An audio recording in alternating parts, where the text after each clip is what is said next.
কানে হেডফোন লাগিয়ে মনের আনন্দে গান শুনতেছিলাম আর গল্প লিখতেছি। হঠাৎ একটি মেয়ে আইডি থেকে মেসেজ আসলো। আসসালামু আলাইকুম। আমি কোনো রিপ্লাই দেই নাই, মনে মনে সালামের উত্তরটা নিলাম। মেসেজের রিপ্লাই দেই নাই কারণ আমার অনেক বন্ধু আছে আমার সাথে ফেক আইডি দিয়ে আমার সাথে মজা করে। আর মেয়েদের মেসেজ পেলে ছেলেরা তো পুরাই আকাশে উঠতে থাকে, আমি আবার এইরকম না। আমার পরিচয় তো আপনাদের জানানোই হলো না। আমি ফারহান আহমেদ, এবার ইন্টার সেকেন্ড ইয়ারে পড়ি। আম্মু আব্বুর আদরের দুইটা ছেলে, একটা আমি আর অন্যটা আমার বড় ভাই। আমার বড় ভাইয়ের পড়াশোনা শেষ করে দেশের বাইরে গেছে জব করতে। ভাইয়ার বিয়ের জন্য একটা ভালো পাত্রী খুঁজতেছি। এবারও মনে সুখে গান শুনতেছি আর গল্প লিখতেছি। একটু পর মেয়েটি আবার মেসেজ দিল। কেমন আছেন? জি আলহামদুলিল্লাহ ভালো, আপনি?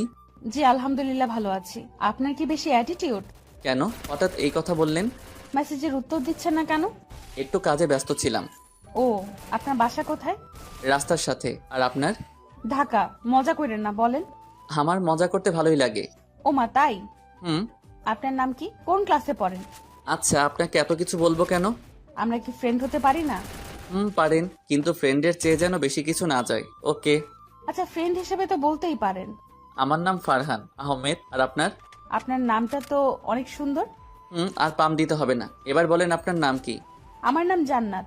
মেয়েটির নাম তো অনেক সুন্দর, বললে কি বিশ্বাস করবে? আচ্ছা বলি, আপনার নাম তো অনেক সুন্দর, মাশাআল্লাহ। হুম, সবাই বলে। তা আপনি কোন ক্লাসে পড়েন? ক্লাস 2-এ। দেখেন, মিথ্যা কথা বলবেন না, মিথ্যা বলা পাপ। আচ্ছা, আমি ইন্টার দ্বিতীয় বর্ষে পড়ি। আপনি কোন ক্লাসে পড়েন? অনার্সে পড়ি। আপনার বাসার সবাই কেমন আছে? জি আলহামদুলিল্লাহ সবাই ভালো, আপনার? জি আলহামদুলিল্লাহ ভালো। আপনার বাসা কোথায় বললেন না তো? নারায়ণগঞ্জ। ও, একটা কথা বলি। বলেন। আপনার গল্পগুলো অনেক ভালো। থ্যাংক ইউ আপু। ওই মিয়া, আপু বলেন কেন? ভালো লাগে, আর আপনি তো আমার বড়। এত ভালো লাগতে হবে না। আমি আপনার বড় তো কি হয়েছে, বড় হইলেই কি আপু বলতে হবে নাকি? বলতে হবে তো, না হলে আবার লোকে বলবে আমি খারাপ। খারাপ বলুক, তবু আমাকে আপু বলবেন না, ওকে? কেন, আপু বললে কি হবে? আপু। বলছি আপু বলতেন না, তো আপু বলবেন না, বুঝছেন? আর একবার যদি আপু বলেন তাহলে তাহলে কি আপু?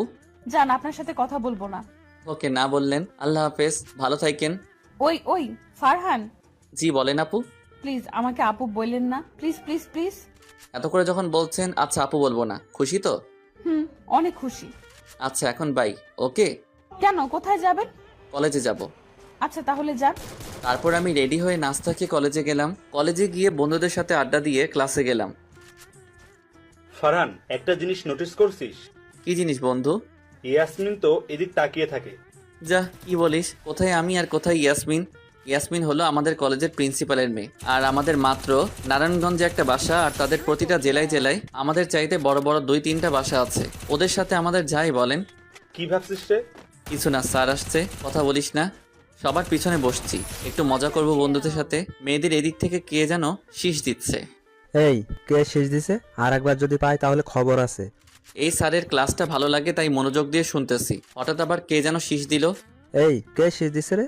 স্যার, ফারহান শীষ দিচ্ছে, আমি দেখছি। আমি তো শুনে